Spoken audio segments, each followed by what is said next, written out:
El Salmo 25 dice así: A ti, oh Jehová, levantaré mi alma. Dios mío, en ti confío. No sea yo avergonzado, no se alegren de mí mis enemigos. Ciertamente ninguno de cuantos esperan en ti serán confundidos. Serán avergonzados los que se rebelan sin causa. Bueno, con esta porción de la palabra de Dios les saludamos y les invitamos para que oremos. Amoroso y buen Dios, te damos gracias, Señor, en este día porque nos permites el poder elevar nuestra oración delante de ti, rogarte que nos bendigas a través de tu palabra, Señor. Toma, Señor Jesucristo, la vida de cada uno de aquellos, Señor, que te aman, que te buscan, Señor, y que te necesitan en su corazón. Te rogamos, Señor, que tu palabra poderosa, Señor, siempre esté en nosotros, Señor, para que nosotros, Señor, hagamos tu voluntad, Señor. Te damos gracias, te lo rogamos, en el nombre de Jesucristo, nuestro Salvador. Amén. Les voy a invitar a leer Colosenses capítulo 2, verso número 9, que dice así: porque en él habita corporalmente toda la plenitud de la deidad. Porque en él habita corporalmente toda la plenitud de la deidad. Y bueno, en este día vamos a hablar de este tema que se titula La doctrina de Cristo, una persona, dos naturalezas. La verdad bíblica dice que la Biblia contiene elementos suficientes que revelan que Jesucristo es verdadero Dios y verdadero hombre. Verdad bíblica aplicada. La divinidad y humanidad de Cristo tiene implicaciones en los episodios cristológicos y estos en particular apuntan a la obra de Cristo en cada creyente. Y bueno, pues vamos a entrar en este tema que es la doctrina de Cristo, una persona, dos naturalezas. La unión hipostática es una persona con dos naturalezas. Y podemos preguntarnos, ¿cómo puede Cristo, su única persona, tener completamente ambas naturalezas, verdad? ¿Cómo puede el Señor Jesús tener tanto la naturaleza humana como la divina? Y bueno, a esta unión, ¿verdad?, se le llama hipostática. Y la palabra hipostasis se refiere a la persona del Hijo de Dios, quien es único. Y en esta ocasión veremos algunos temas cristológicos derivados de la persona y naturaleza de Cristo.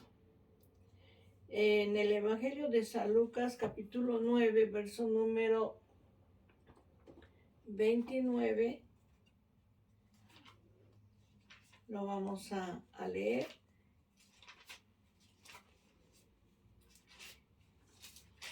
Lucas 9, 29, y dice pues así: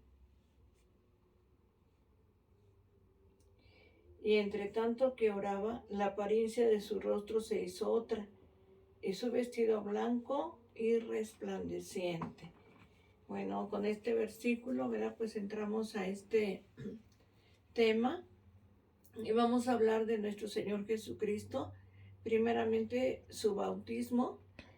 Al bautizarse el Señor Jesús, no hay propósito de arrepentimiento en él, ¿verdad?, porque Él es el Santo de los Santos.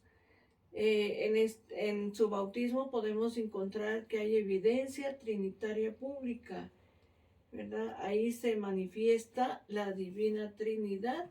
Y en el Evangelio de San Mateo, capítulo número 3, en su verso 16 y en su verso número 17, aquí vemos la evidencia trinitaria. Aquí vemos al Padre, al Hijo y también al Espíritu Santo. Y dice así el verso 16 y 17: y Jesús, después que fue bautizado, subió luego del agua. He aquí los cielos le fueron abiertos, y vio al Espíritu de Dios que descendía como paloma y venía sobre él. Y hubo una voz de los cielos que decía: este es mi Hijo amado, en quien tengo complacencia. En el bautismo del Señor Jesús no hay arrepentimiento, porque el Señor no tenía nada de qué arrepentirse, porque Él era sin pecado. Pero sí tenemos la evidencia trinitaria pública. Aquí en este pasaje que hemos leído vemos tanto la revelación del Padre como del Hijo como del Espíritu Santo. Es una identificación de Jesucristo. También el bautismo del Señor Jesús es una identificación del Señor Jesucristo con el pueblo que creía en la venida del Mesías. Sabemos que el pueblo judío esperaba la venida de su Mesías, y esto lo identifica con su pueblo porque ellos lo estaban esperando. Es una confirmación del ministerio también de Juan el Bautista. Juan el Bautista vino a preparar el camino al Señor, y él habló de nuestro Señor Jesucristo, y él dijo: he aquí el Cordero que quita el pecado del mundo. Entonces vemos cómo el ministerio de Juan el Bautista apuntaba a la persona gloriosa de nuestro Señor Jesucristo. Y bueno, en nuestro Señor Jesucristo podemos encontrar su impecabilidad, que quiere decir ausencia de pecado en Jesucristo, ¿verdad? En Él no hay pecado. Él vino para pagar nuestros pecados. Él vino para cumplir el propósito eterno que Él tiene de salvar a los hombres. Entonces, la impecabilidad es la incapacidad de pecar. El Señor jamás pecó. La incapacidad de pecar en Cristo se debe a su naturaleza divina. Él fue totalmente hombre, pero también es totalmente Dios. Entonces, Dios no peca, Dios no es un pecador. Los pecadores somos nosotros, los que nos hemos apartado de Dios. Y vemos que en el nacimiento del Señor Jesucristo, su nacimiento fue virginal. Esto lo exime por completo de pecado, de concupiscencia y de pecado por naturaleza, ¿verdad? El Señor Jesucristo, en su naturaleza humana, ¿verdad?, no había pecado. El Señor Jesús vino precisamente para salvar a los pecadores. Su naturaleza humana es perfecta. En Él había dos naturalezas, la humana y la divina, pero Él vino para salvarnos a nosotros, que sí habíamos pecado, que sí habíamos ofendido a Dios, que sí nos habíamos apartado, pero Él es santo. La naturaleza humana de Cristo es en un sentido físico, no espiritual, ¿verdad? El Señor Jesucristo, pues, en su naturaleza humana, podemos ver en el Evangelio de San Juan, capítulo 19, en su verso número 5, y dice así la palabra de nuestro Dios. Y salió Jesús llevando la corona de espinas y el manto de púrpura, y Pilato dijo: he aquí el hombre. Jesucristo, perfecto hombre, sin pecado, sin mancha, porque no tenía una naturaleza como la nuestra. Nosotros sí somos pecadores, pero Él es el santo de los santos. Cristo como único medio de salvación, ¿verdad?, porque su nacimiento fue virginal. Ahí vemos que en aquella virgen, en aquella doncella, el Señor Jesucristo fue engendrado por obra y gracia del Espíritu Santo. No hubo participación humana. Por lo tanto, el Señor no nació como nosotros, siendo pecadores. Él es el santo de los santos. El Señor Jesucristo es el único medio de salvación. Él es el Cordero sin mancha, sin contaminación, único para poder expiar nuestros pecados. Por eso podemos darle gracias a Dios, porque Él vino y pagó por nuestros pecados y si nosotros le hemos recibido, pues ahora es nuestro suficiente Salvador. Su tentación, la naturaleza divina y humana, lo mismo que la impecabilidad de Cristo, plantean un aparente conflicto con respecto a la tentación. Sabemos que el Señor fue tentado, pero Él fue tentado para darnos ejemplo a nosotros, que así como el Señor venció la tentación, nosotros también podemos vencerla. La ausencia de concupiscencia en nuestro Señor Jesucristo hace particular su tentación sin alterar la genuinidad de ella, ¿verdad? Ciertamente el Señor fue tentado, ¿verdad?, como hombre, pero Él como hombre perfecto venció la tentación y nos enseña a nosotros a que también podemos vencer las tentaciones. Las tentaciones descritas del Señor apuntan a su naturaleza y su obra. Él vino a mostrarnos el camino al Padre Celestial y nos enseña a través de su tentación que así como Él fue tentado, nosotros también seremos tentados, pero así como Él venció, nosotros también podemos vencer en el nombre de nuestro Señor Jesucristo. La incapacidad de pecado en Jesucristo conlleva que la tentación sea experimentada por Él, ¿verdad? ¿Para qué? Para dejarnos a nosotros ejemplo de que sí podemos vencer en su nombre. En Hebreos capítulo número 4 y en su verso número 15 dice la palabra de Dios así: porque no tenemos un sumo sacerdote que no pueda compadecerse de nuestras debilidades, sino uno que fue tentado en todo según nuestra semejanza, pero sin pecado.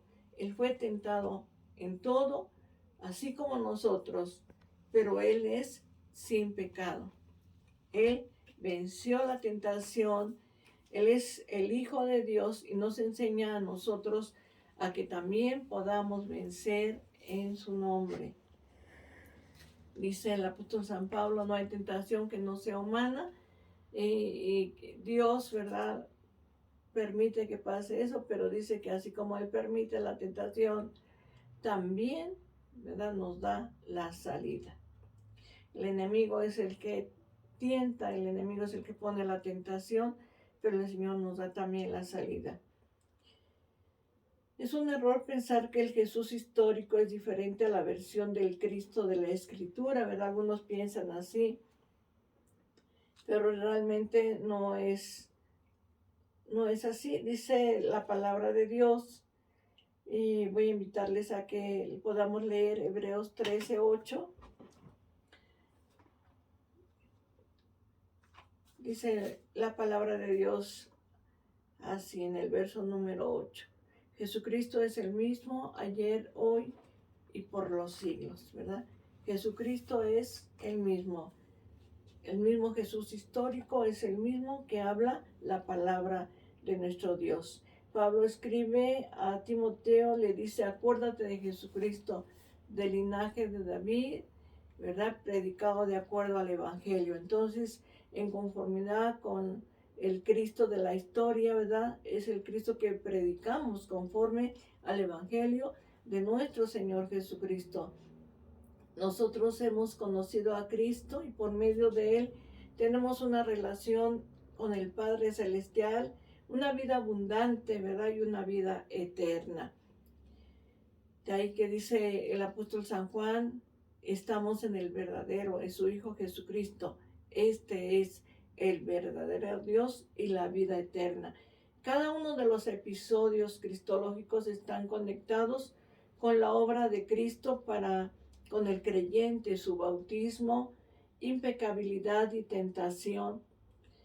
Por lo tanto, podemos decir que el Cristo encarnado es verdadero Dios y verdadero hombre. Cristo se nos ha revelado como Dios y Señor y Salvador de nuestras vidas.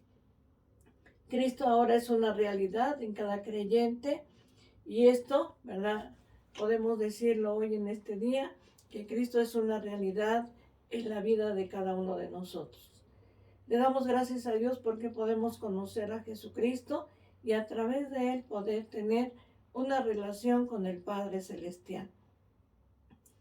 En este día yo te invito que así como hemos visto hoy en este día, que en Jesucristo había dos naturalezas, la humana y la divina, y Él como hombre llevó a cabo la obra de la salvación, sostenido por su divinidad, pero Él vino a buscar y a salvar lo que se había perdido, y esos éramos nosotros, los que sí habíamos pecado contra Dios, los que sí le habíamos ofendido, pero hoy podemos tener la realidad de la salvación. Cristo nos salvó y ahora podemos acercarnos al Padre a través de Jesús. Te invito a hacer esta oración. Padre Celestial, te doy gracias, Señor, porque nos permites considerar este hermoso tema, Señor, como nuestro Señor Jesucristo vino a esta tierra, Señor, asumiendo una nueva naturaleza, la humana, para dar, Señor Jesucristo, plena salvación a todo aquel que en Él cree, Señor. Permítenos, Señor Jesús, vivir en ti, Señor. Tú nos ayudas, Señor, en nuestras tentaciones, en nuestras pruebas y luchas. Tú, Señor, es el que nos sostiene, nos guarda y nos sustenta, Señor. Te damos gracias, Señor, en este día y te pedimos que tú seas en la vida de cada creyente, en la vida de la iglesia, Señor, en la vida de nuestros familiares, de nuestros hijos, Señor. Te damos gracias.